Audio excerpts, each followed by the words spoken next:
right. Yeah. So we are here in the BPM Zone. I'm DJ Gellis. This BPM Zone is just a show that's going to give a platform for DJs to talk about the art of DJing and music. I felt that that was something that was needed in the market that hasn't, at least I haven't seen anything like that. And it's not just going to be Kizomba. Of course, we focus on Kizomba and Caribbean African rhythms, but we DJs first and foremost. So, welcome to the BPM Zone. I would like to introduce you to a couple of my dudes over here. I've been knowing them for a long time. We got DJ Effects in the house. We got DJ Oscar BA in the house. And without further ado, I'll let them introduce themselves and tell us who you are, how and when you started DJing and why. Okay. DJ Effects, Eric Fitzgerald. Currently living in Houston, Texas for the time being, but I'm about to make my move currently to the Golden State. Started DJing in 2013, I believe. And the reason was because, when I was young, I enjoyed playing around my uncle's turntables and stuff. But I found a love for Kizomba, and there wasn't really any Kizomba parties or opportunities to dance in Houston, Texas. The reason was because no one had music, none of the DJs had music. And the only way to kind of influence that and get Kizomba music into the clubs was to become a DJ in essence. To try to help out with the actual local scene or club and say, hey, I'll DJ for free or whatever to help out, or give me a room, a space to play some Kizomba music, and whatever happens, happens. So I ended up buying a little small tractor set, ended up getting some music from some DJs that I met during Europe, my travels in Europe, and then that's kind of how I became a DJ, unquote, quote unquote. But I didn't call myself a DJ, I just wanted to play music, and then it slowly became where I also enjoyed DJing as well with the music, and then that slowly kind of turned into, it manifested into becoming DJ FX, started having more festivals and parties and everything in Texas, and then really kind of just took off from there. So here I am, met Gellis and Oscar along the way. These two gentlemen, I kind of picked their brains when I started DJing to really craft my skill, and we became good friends. So that's me. All right, we got DJ Oscar in the house. I'll let him do the honors of introducing himself. Yeah, my name is, and my story is kind of similar to Eric's, but you can just take away Eric's name and put mine there. They're kind of similar, but when did I start DJing? Formally or informally, I would do it as a kid. Like my dad would, I think I was the only one he allowed to touch his equipment, the tapes, the cassettes, LPs, all that stuff. So when we had family gatherings, if you needed music, you gotta talk to me. I go talk to my dad, and then he'll allow me to set up the system. There was some big old school speakers and stuff. Nice. I would set it up, and I'd be the one playing the music. That was my claim to fame as a kid, because we had a big family, and everyone else was talented in so many other things. Right. Mine was, oh, you want music? Talk to me. So I would do that, and that's where my love for the music started. But at that point, it was just, I was just playing music, being relevant in a whole big family reunion. That was the only way I was relevant, so I never took it seriously.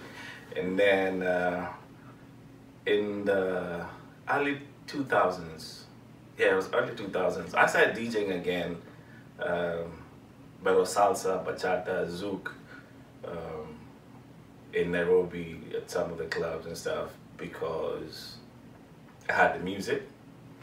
Always been collecting music. I had the music, loved the music, and going out, I didn't like the music that was played. So I'd be like, you know what? Let me come play this, and I would play, and that was that. I didn't take that seriously. I didn't consider myself a DJ then. I was like, I'm just playing music. Press play, let it go dance a bit, come back, press it, put out songs, and then move to the States. It was 15, 16 years ago. Took a low profile a little bit, went out salsa dancing. After a while, same thing happened. Like, okay, I think I can do this. So I talked to one of the promoters. I was like, you know what? If you have space, I can come play, you know, check out if I can do this and stuff. And the rest is history. That was still salsa. While in the salsa scene and everything and all that stuff, I got back into Zouk and Kizomba and started getting familiar with Kizomba, and there was a social I'd be playing at. There was salsa mambo upstairs and then bachata downstairs. It was called Mr. Mambo Social in DC. So in the bachata room, before bachata became popular and stuff, back in the day, because I'd be there playing, you know, have two people coming in, dance a little bit, they're cooling off, and then go back upstairs for salsa. Right. I would start playing my zouk and kizomba, just for myself, just enjoying it. Right. And then someone walked in one day like, you know that is kizomba? I was like, yeah. You know kizomba? Yeah. Okay. Then from that point on, he started announcing when I'm teaching and DJing kizomba, which I hadn't planned on doing. So after a while, I was like, you know, I think it's time to just, let me stop the salsa bachata and focus on growing kizomba. And one of the ways of doing that is because I believe music is the key. So let me focus on just DJing kizomba or playing kizomba. I didn't consider myself a DJ for a long time. Then I was just like, I'm just playing music. Right. You know, playing music. And that's how I got into DJing kizomba. That was 6, 7, 8 years ago, or something like that. I don't remember the exact years, but yeah, and then from there it just picked up after a while, you know. People got into kizomba, there was a need for DJs, I happened to be DJing. Right. So I guess both of you kind of have the similar story in terms of there's a need and you want to fulfill that need. And at first you both said that you didn't really consider yourselves DJs. At what point in both your careers does it become something more serious? Like, okay, maybe I can take this more seriously, and you know, because if you're a DJ and you've been playing for a while, you know that there's an art to it, and you know that there's certain ways that you do things, and that you approach music. At what point for both of you did that happen? Can you pinpoint, or it was just organically how that happened? That's a good question. I'm trying to understand, or trying to think back when I can pinpoint. I would say for me, I remember the first time I DJ'd at an event was a party in San Antonio. They just had an upstairs room. If they played music there, great. If you didn't play music there, they didn't care. And I went there, and at that time, I felt like I was just playing music. I mean, I had my controller, but I was considering myself just playing kizomba music just to play. And I remember being at, someone asked me to do a festival, a small Afro-Latin festival in Austin. And when I did that one, it was kind of last minute. They wanted to have a kizomba room, and they wanted to have a kizomba DJ, and someone said, oh yeah, talk to Eric, and the guy contacted me. And it was so last minute that I ended up getting nervous. Yeah. And then I was like, I'm just playing music. I'm not really DJing. I'm not really trying to get myself out there. But at that moment, I started to really analyze my music, look into it, think about what I wanted to do instead of just playing music. Right. And I started to formulate into, okay, I'm actually coming to somewhere that may have 100 people in a room for kizomba rather than just 10. Right? That I'm going on my own free will. They're actually asking me to come. At that period, I started to formulate into, okay, I need to take this in a way of how a DJ will look into moving a crowd, and start doing more research into DJing. I won't say that that's when I'll consider myself a DJ at that point, but it was at the point that I said I'm going from really just press and play and playing music that I like to understand how to approach music and play for an actual event of people that actually are paying to come listen to kizomba, Right. and trying to influence a style or kizomba onto them by way of music. That's when I started to really start to think about DJing in essence, in terms of becoming that aspect of it. Right. I don't know when I started considering myself a DJ, because for the longest time, I play music because I love music, and if I go out to a social and stuff, there's a way I would see the flow of the night, you know, and I'll be able to pick up things from being in the crowd that be like, maybe they could have gone this way, they could have done this, Right. they could have done this. So even when I was playing and stuff, just because I didn't consider myself a DJ didn't mean I was just, you know, pressing play and stuff. I thought these things out. I would think it out, think it through and all that stuff. And I started making mixtapes, but those for hip hop, R&B, gospel, and stuff, just for my drive to work. Right. I'd be like, yo, my commute is 40 minutes long, so I need a 40-minute long mix. I can just plug it in and listen as I'm driving, or maybe 45 just in case of traffic. Yeah. And so through making the tapes, I would listen to them and feel, no, this doesn't sound right. This sounds good. You need to take this, change this here, and then I would give them to my friends, just for the fun of it. I'm like, yo, here, I made this, go listen to it. And they loved it. They used to love them so much. They're like, man, you're really good at this thing. I was like, nah, it's just, I put songs together. Here, take it out. So, but every time I got a chance to play, I'd had the mindset of, you know what, if I paid and I was in the crowd, that dude better know what they're doing. Exactly.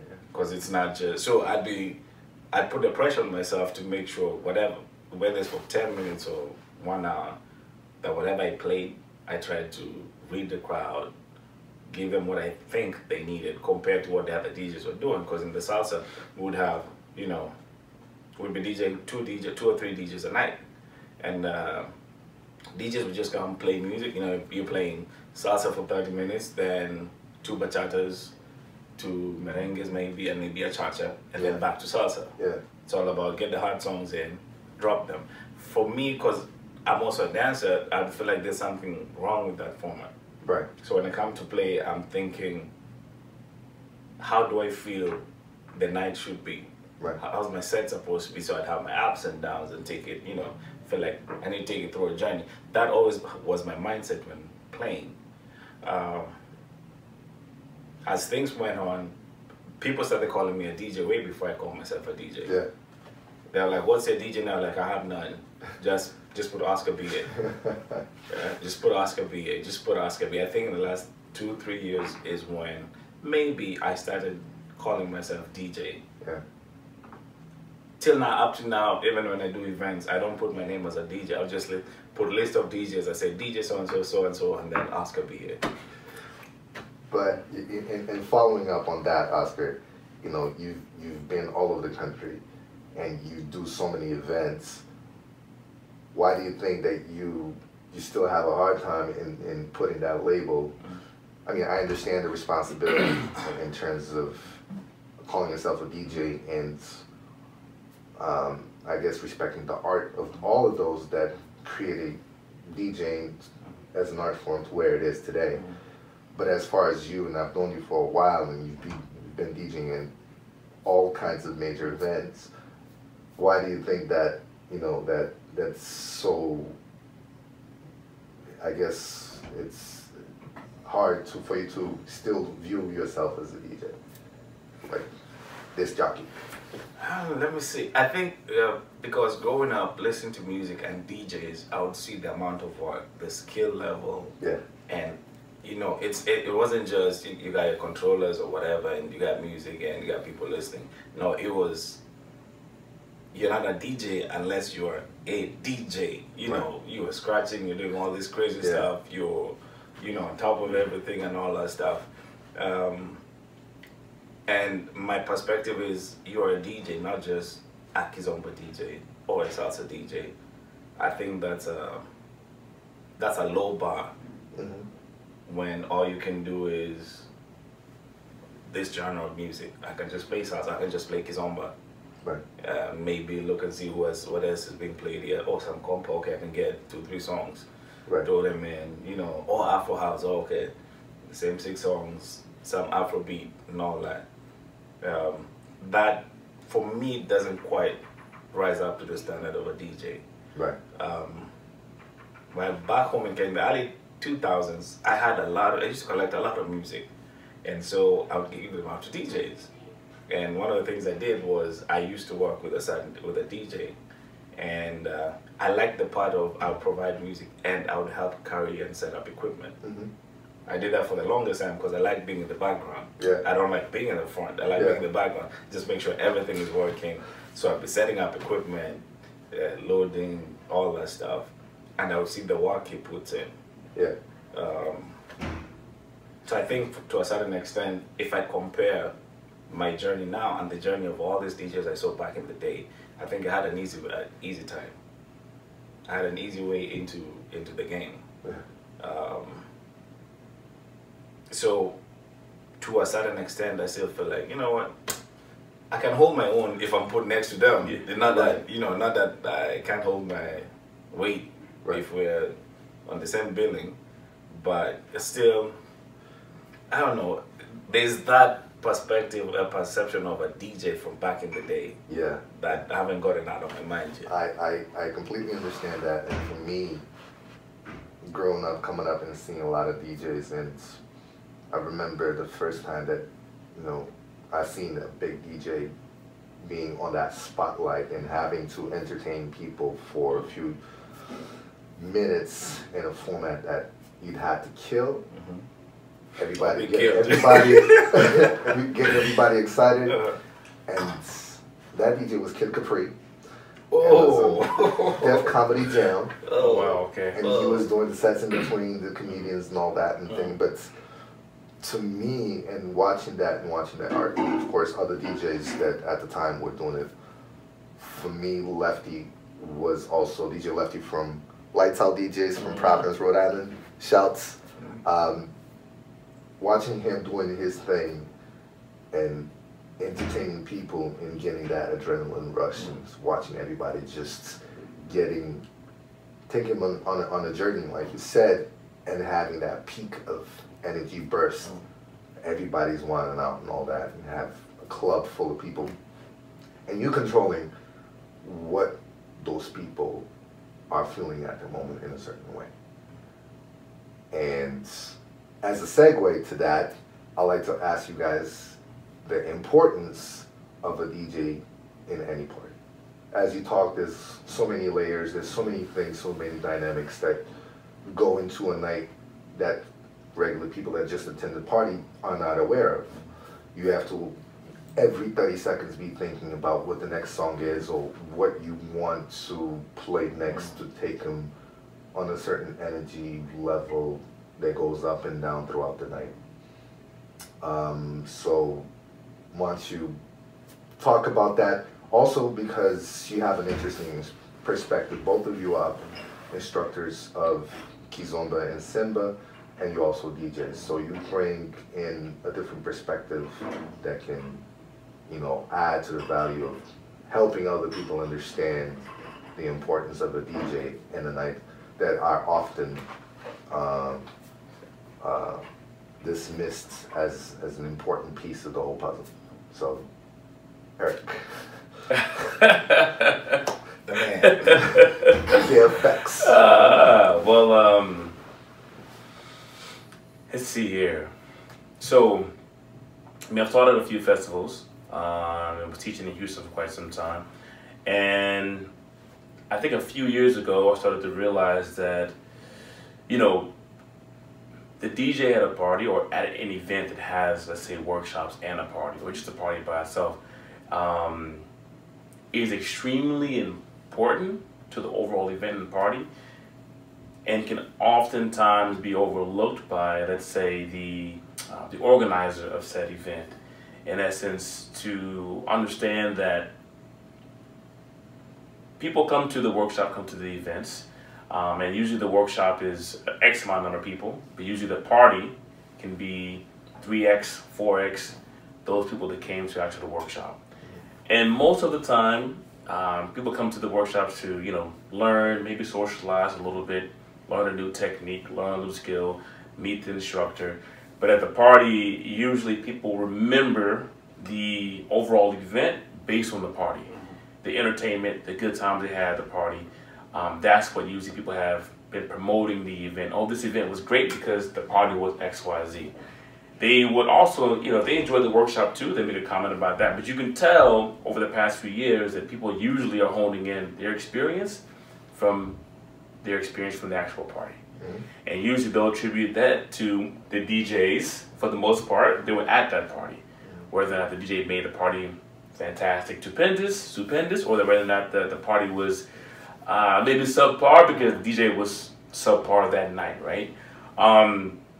And you know, when I started to realize that, I really became even more focused on the DJ aspect, and tried to also communicate that to certain organizers that weren't just Kizomba festival organizers, salsa festival organizers that had a Kizomba room as well.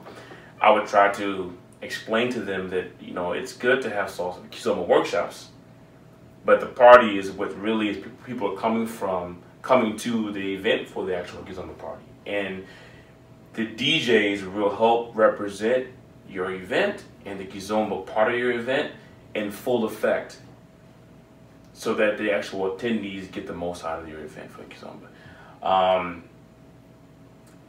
That has shown to be very true in a lot of the parties that I've been to, a lot of the festivals that I've been to. Usually, you know, when Kizomba DJs are on point, people leave the event talking about how much fun they had at the event. Even if it's a salsa event, they'll say it was fantastic, Kizomba room was on point, yada, yada, yada. But, you know, if there's ever a time when, you know, let's say the organizer really didn't really put any effort into the DJ's equipment, the DJ schedule, trying to bring enough DJs that are going to be there to represent for Kizomba, not having one person DJ for the whole time for 6 hours and get drawn out. When they just kind of thought about the entertainment aspect of the, let's say, what the DJ has to do, when they didn't think about that, I felt like the party environment wasn't what it needed to be. When they actually put some thought into it, providing lighting, providing sound, making sure the DJs have a sound, because this is one of the things, you may have the best DJs come to DJ your party, but you have like one small speaker to fill a room of 300 people. And the DJ can only do so much with the equipment he's given. And you know, when that's happened, you have a left and right speaker and one of the left speakers goes down, or the left speaker's not even there at the party. People can feel that energy gone. Yeah. And the DJ can only do so much with his mixer. But when I found that, you know, DJs are able to give their input to the organization is really trying to, in a sense, protect their asset, which includes the DJ, providing them with whatever they need, whether it be beverages, other DJs that have breaks, fantastic equipment. I feel that the party goes to another level. Right. And the DJ feels confident in terms of the organizers believing in him, and believing in he or she, and they can provide the best experience to the actual dancers. But in essence, boils down to that what I've seen, and I think has been evident over the many years of DJing, having parties, that the DJ is a real vital asset to any music event, regardless. Nice. What he said. Hold on to that thought. Let me make sure this is recorded. Imagine that. Okay, we good. We will continue now this conversation. You left off and Oscar was about to give his well thought out answer. Right, thought out. The importance of the DJ. I don't think we even have to explain that. Anyone would, you know, okay, let me be nice about this. Let me be nice about this. I've always been, as a teacher, I've always been of the opinion, what I do as a teacher is limited.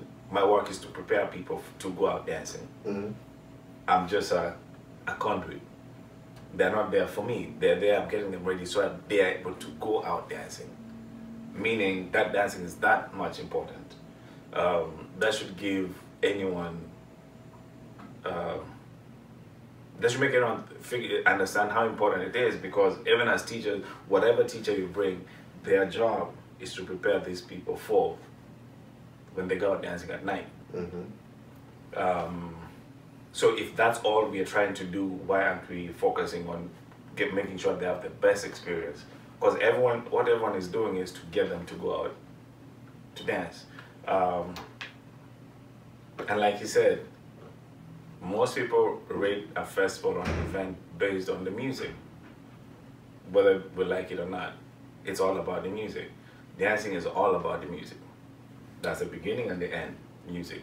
The instruction is important, it's necessary, but when all is said and done, we're all doing this so that we're able to express the music. So in the night, and then if you look at it too, is, let me use a festival or event type format. Say you have workshops during the day, that's cool. People do everything it takes to come for the workshops. But just think about what people do or go through to go to a party at night or social. It takes a lot more. They invest a lot more of their time, their preparation, you know, making sure, oh, I have 2 or 3 people I'm going with who's also going, or we're gonna have a good time. I'm gonna buy this dress, or I need to dress this way, I need to look this way. It takes a lot more preparation to go to the party than to the workshop. Workshop, you just wake up, like, oh, I got 5 minutes out, do it, and you're back out. Throw my clothes from last night. Roll out from bed, like, oh wait. Yeah, I need to brush my teeth out. What I do it could be a whole day of workshops. That's not to minimize the work of the instructors, but just to put it in perspective, is our work is just to get them ready for the night. If that is our work, then whoever is organizing the whole thing had better take that into consideration. Everyone is spending that amount of time, money, preparation. What? Let me have a pre-party before. Let me hook up with my girls or my boys before we go for the party. There's all this that is happening just so people can go out to the party. Then with that said, then it should just be common sense. The party had better be the most thought out, with the most investment, everything to make it what the time they're spending. Right. So in essence, it's a build-up. Yeah, everything is up, exactly. Of the party at night. Yeah, everything is a build-up to the party. But if we're flipping the importance and putting the emphasis on maybe just the instruction or doing the day events and not the parties, I think we miss something big. It's a wasted opportunity. And there's people that will never come for workshops or day activities, they'll only go out dancing. Good or bad, makes no difference. There are people who will come just because they want to listen to music, hang out with friends, you know, be in an environment where people are just having fun and all that stuff. Drink, eat, whatever. They're never going to show up for the workshops. So when people walk in, whether you took the workshops or you didn't go for the workshops, for whatever reason, you're expecting a certain experience. You may not know it, may not understand, but unconsciously, there's something you're expecting, and that's the DJ's work, to make sure your expectations are met and exceeded. So as a promoter or an event organizer, I think that should be the top priority, to make sure the night is memorable. Like Eric said, that's the one thing people rate events based on. How was the night? How was the night? Oh, my friends were there, everything was cool, the place was nice, ambience good, but the music sucked. You know, it's anticlimactic. It's just exactly. Whether you like it or not, people will talk about the music, because the music creates the vibe for the night. Yeah, I don't mean to cut you off, but just to interject a little something. Sometimes we would have clubs in Portugal, smallest of places. Conditions were not that great, but the system was good, the DJ was great, we had a great time. Mm-hmm. We forget about everything else that wasn't right with that place. Yeah, yeah. I've had people come for events, but when you hear the story of why they even made it, they're like, oh, I was in an accident, I got pulled over, oh, my kid, this and this happened, but I was determined to come out to dance. You know, when someone tells you all that, you're thinking, I hope, you know, the music and everything was worth it. Was I going through all that? But you won't hear someone say that about anything else. Oh, for the workshop, man, I was sick, I was broken. I've had people in casts and stuff walking into socials and parties, at festivals. You're like, what are you doing here? You shouldn't be here in the first place. You're like, nah, I couldn't just stay away from the music. Right. You see what people go through to just show up for the music, the DJ, that should tell you how important the DJ is. Please increase how much you're paying us. Listen to this man right here. Important message. We need to, we need to rethink this. We need to rethink this. Yeah. Yo, the conversation is good. We will pause right here. Part 2 is coming next week, so stay tuned. BPM Zone with Oscar, BA, and Eric Fitzgerald, DJ Effects. We'll be back. All right.